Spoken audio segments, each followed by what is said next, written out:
Alors bonjour, moi je m'appelle Pauline, j'ai 23 ans et je suis diplômée en journalisme depuis 1 an. C'est dans le cadre de mes études que j'ai créé Influence Magazine, qui est donc un magazine qui réunit des rédactrices et des blogueuses. L'idée c'est de pouvoir créer un contenu plus actuel et qui ressemble plus finalement aux nanas de ma génération qui ne lisent plus autant les magazines qu'avant. J'ai eu l'idée du magazine dans le cadre de mes études et suite à ça, je me suis rendu compte qu'il y avait un potentiel, donc je me suis tournée vers le Venture Lab, qui est l'incubateur de start-up qui est lié à l'ULG. Et alors ils m'ont beaucoup aidée parce que moi j'avais atteint un peu mes limites dans le sens où journalistiquement, je savais produire le magazine, mais je ne savais pas comment le vendre, comment l'entourer au niveau législatif, etc. Et c'est le Venture Lab qui m'a aidé à compléter mes compétences et à évoluer vers le côté un peu plus business et pouvoir créer mon entreprise par la suite. Donc c'est de là que je me suis vraiment lancée et c'est avec leur accompagnement que j'ai pu lancer l'entreprise et que j'ai pu en faire vraiment mon métier aujourd'hui. Et donc ça fait 1 an que je travaille là-dessus à temps plein. En fait, ça vient d'un double constat. D'abord, moi, j'avais mon expérience en tant que journaliste. J'ai eu des expériences dans la presse et dans la presse féminine. Et j'ai été marquée par le manque de moyens en fait, qui était alloué à ce secteur et du coup, qui entraînait un manque de créativité. Là où, par contre, les blogueuses sont énormément suivies. Et pareil, dans le cadre de mes études, j'ai pu interviewer des blogueuses et voir un peu l'évolution de leur métier.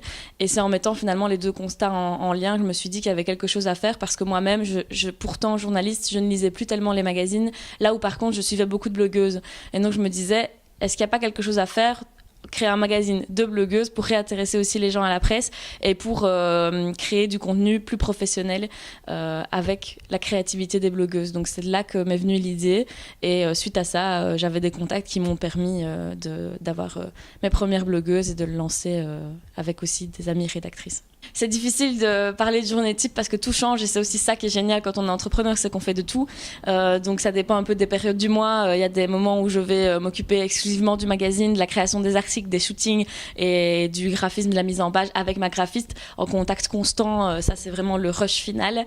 Il y a des moments où je vais plutôt m'occuper du développement du magazine, des nouveaux concepts, où je vais m'occuper de trouver des clients publicitaires par exemple. Donc vraiment le boulot change du tout au tout. Donc il n'y a pas vraiment de journée type. Ce que je peux dire, c'est qu'on travaille tout le temps. On dit toujours que les indépendants ne comptent pas leurs heures et c'est vrai parce qu'on adore ce qu'on fait et finalement on compte plus.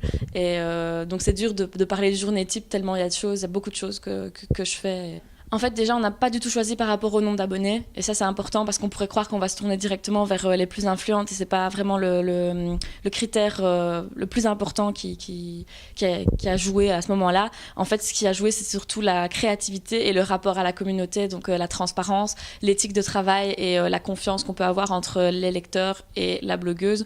Ce qui est très important pour nous aussi, c'est ce côté éthique, ce côté transparence vis-à-vis des collaborations, notamment parce qu'on sait que c'est une grosse problématique parce que les blogueuses en font de plus en plus et est-ce qu'on peut leur faire confiance ou pas. Et nous, on a voulu choisir des gens qui ont cette relation de confiance avec leur lectorat et surtout qui ont un contenu qui change, un contenu de qualité, évidemment. Et c'est ce qui a joué le plus dans le choix des blogueuses, au-delà du relationnel aussi, évidemment, parce que finalement, on est toutes devenues une bande de copines, quoi. On a d'abord commencé en numérique. Donc, on a fait 4 éditions numériques pendant les 8 premiers mois de 2017. Et cette édition-là, elle était gratuite, disponible sur notre site internet. Et en fait, on a eu dès le départ une grosse demande d'un magazine papier qu'on n'avait vraiment pas anticipé. Et c'est à ce moment-là qu'on a décidé de se lancer en papier, qu'on a fait un crowdfunding pour mettre notre public à contribution. Et on a lancé le magazine papier. Aujourd'hui, on en est à notre 5e numéro.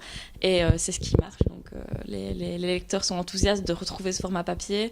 Et il y en a qui les collectionnent, etc. Donc, on est parti de là.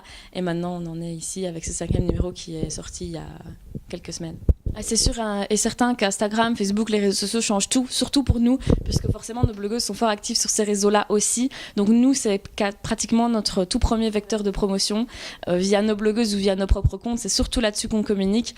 Après, les magazines ont l'avantage d'être en librairie, donc souvent on les découvre via les librairies. Nous, on n'est pas en librairie, on est plutôt dans des petits concept stores, etc. Donc on se découvre aussi via ça, mais c'est sûr que les réseaux sociaux changent tout parce que c'est là qu'on fait son branding, c'est là qu'on fait son image et c'est là qu'on est en contact direct avec nos clients. Moi, je sais que mes lectrices, je leur parle, on discute et il y en a avec qui je suis copine parce qu'on se parle énormément via ça et ça rapproche le contact. Donc pour un magazine comme pour une blogueuse, c'est hyper important d'être présent là-bas, d'interagir et de renforcer son image de marque en étant présent sur les réseaux sociaux.